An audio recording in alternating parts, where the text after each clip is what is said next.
ఆయనకు నీతి నిజాయితీ అనుకుంటే ఫస్ట్ రాజీనామా చేస్తారు కదా. ఆయన అవినీతి పరుడు కాకపోతే, ఆయన లోపల ఏది లేకపోతే రాజీనామా చేస్తారు. ఎందుకంటే ఆయన గులాబీ కండువా మీద గెలిచినటువంటి క్యాండిడేట్. ఆయన వేరే పార్టీకి మారుతాడు. మారేటప్పుడు తప్పకుండా రాజీనామా చేయాలి కదా. మొదటిగా భర్త కట్టినటువంటి మంగళసూత్రాలు అట్నే పెట్టుకుంటారు, గంటె పుత్తలు అట్నే పెట్టుకుంటే మారవానం పోతున్నట్టు ఎంతవరకు కరెక్ట్ అండి. కాబట్టి ప్రజలు అందరినీ చూస్తారు. ప్రజలు తగిన రీతిలో బుద్ధి చెప్పడానికి ఉన్నారు ఈ రెండు పార్టీలకు. తర్వాత మోడీ గారి ప్రభుత్వం ఈ దేశాన్ని నాశనం చేసింది. దేశానికి ఏం లాభం చేసింది, దేశ ప్రజలకు ఏం లాభం చేసింది? జిఎస్టీ పెట్టి నిత్యావసర వస్తువుల ధరలు పెరిగినాయి. ప్రభుత్వ రంగ సంస్థలన్నింటినీ కూడా రద్దు చేసింది. తర్వాత అదే కాకుండా మీ బ్యాంకుల అది ఎగవేతదారులు ఉన్నారు కదా, బ్యాంకు అప్పులను ఎగవేసిన వాళ్ళందరికీ కూడా హామీలు ఇచ్చి వాళ్ళందరికీ కూడా చేసింది. అసలు ప్రధానమంత్రి అంటే దేశానికి ఉన్నాడా, లేకపోతే ఆ బేరగాళ్ళైనటువంటి ఒక గుజరాత్కు ఉన్నారా? గుజరాత్ ఒక మాట చెప్పండి, గడిచిన సార్వత్రిక ఎన్నికల్లో ఎందుకు మిమ్మల్ని రాష్ట్ర ప్రజలు తిరస్కరించారు అండ్ ఇప్పుడు ఎందుకు కేంద్రంలో మిమ్మల్ని కావాలనుకోవాలి, లేదంటే మిమ్మల్ని ఎందుకు ఎన్నుకోవాలంటే ఏం చెప్తారు మీరు? అంటే గతంలోనేమో తిరస్కరించలే, పూర్తిగా తిరస్కరిస్తే జీరోకు రావాలి. 1.85% ఓటర్లకు కొంత బాధ కలిగింది ఏంటంటే ఇట్లాంటి క్యాండిడేట్లు కాబట్టి, ఇట్లాంటి క్యాండిడేట్ల మీద వ్యతిరేకతతోటి కొంత జరిగింది. కొంత దానివల్ల లాభం జరుగుతుంది, నష్టం జరుగుతుంది. కానీ మేము కూడా కొన్ని తప్పులు చేసి ఉంటాం కావచ్చు, కానీ తప్పులను సరిదిద్దుకునడానికి కోసం ప్రయత్నం చేస్తుంది ఇవాళ పార్టీ. అందుకే ఇవాళ ఉద్యమ కార్యకర్తకు టికెట్ ఇచ్చి సరిదిద్దుకున్నారు. ఇవాళ ఆ ఉద్యమ కార్యకర్తకు టికెట్ ఇవ్వడం వల్ల మొత్తం రాష్ట్రం అంతా కాకుండా ఈ నియోజకవర్గంలో కూడా ప్రజలందరూ కూడా అరే ఇది కరెక్ట్ నిర్ణయం అనేటువంటి భావానికి వచ్చేసిండ్రు. అదే కాకుండా మేము ఢిల్లీలో ఎందుకు ఉండాలనే దానికి ఉంటుంది. అసలు 28 రాష్ట్రాలు ఉన్నాయి ఈ దేశంలో, తర్వాత కేంద్రపాలిత ప్రాంతాలు ఉన్నాయి.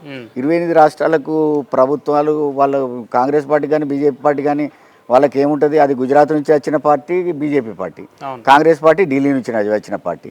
వాళ్ళు ఏమైనా వాళ్ళ ఆలోచన విధానం ఏముంటుందంటే 28 రాష్ట్రాల్లో ఒక రాష్ట్రం అని ఉంటుంది. కానీ మాకు ప్రజల గుండెలకెళ్ళి, తెలంగాణ ప్రజల గుండెలకెళ్ళి వచ్చిన పార్టీ కాబట్టి తెలంగాణ బలమైతాము, తెలంగాణ దళం కలుస్తాము, తెలంగాణ గలాన్ని వినిపిస్తాం. సుధీరన్న, ఇంత 40 డిగ్రీల ఎండలో కూడా నిన్న మొన్న మన వరంగల్ రోడ్ షో కావచ్చు, తొర్రూరు, ఖమ్మం కేసీఆర్ గారు వచ్చిన సందర్భాల్లో వేలాది జనాలు తండోపతండాలుగా కదిలొస్తారని, ఈ రకమైన ప్రజాస్పందన ఉంటుందని అనుకున్నారా మీరు? తప్పకుండా ఉంటుంది. ఎందుకంటే ప్రజాస్వామ్య దేశంలో కూడా ప్రజలు నిర్మాతలు, ప్రజలే నిర్మిస్తారు ఈ దేశాన్ని. కాబట్టి ప్రజలే న్యాయ నిర్ణేతలు కూడా. న్యాయ నిర్ణేతలే కాదు, ప్రజలు ఒక తీర్పు చెప్పిండ్రు, తీర్పు చెప్పడానికి సిద్ధమైనరు, ఫైసలా చేస్తారు. రేపు మే 13వ తారీఖు నాడు ఫైసలా చేయబోతారు. ఫైసలా చేయబోయేటప్పుడు వాళ్ళు ఆలోచన చేసి తండోపతండాలుగా ప్రజలు వచ్చిండ్రు.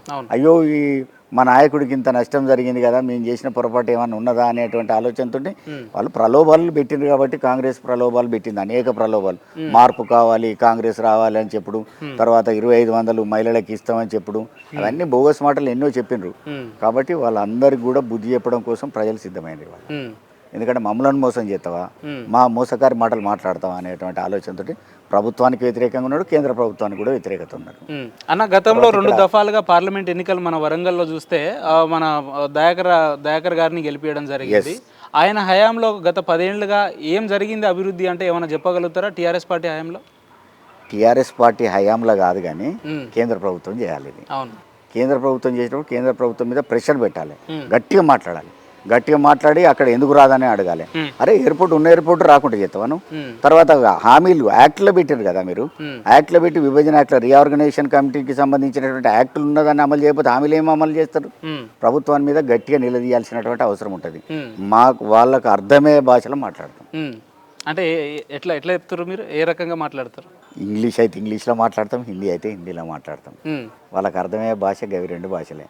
అందుకే ఈయన రాహుల్ గాంధీ వాయనాడుకి వచ్చి నిలబడ్డా, ఆయన వచ్చి గుజరాత్ నుంచి వచ్చి ఇక్కడ ఉత్తరప్రదేశ్లో నిలబడ్డా జరిగేది అదే.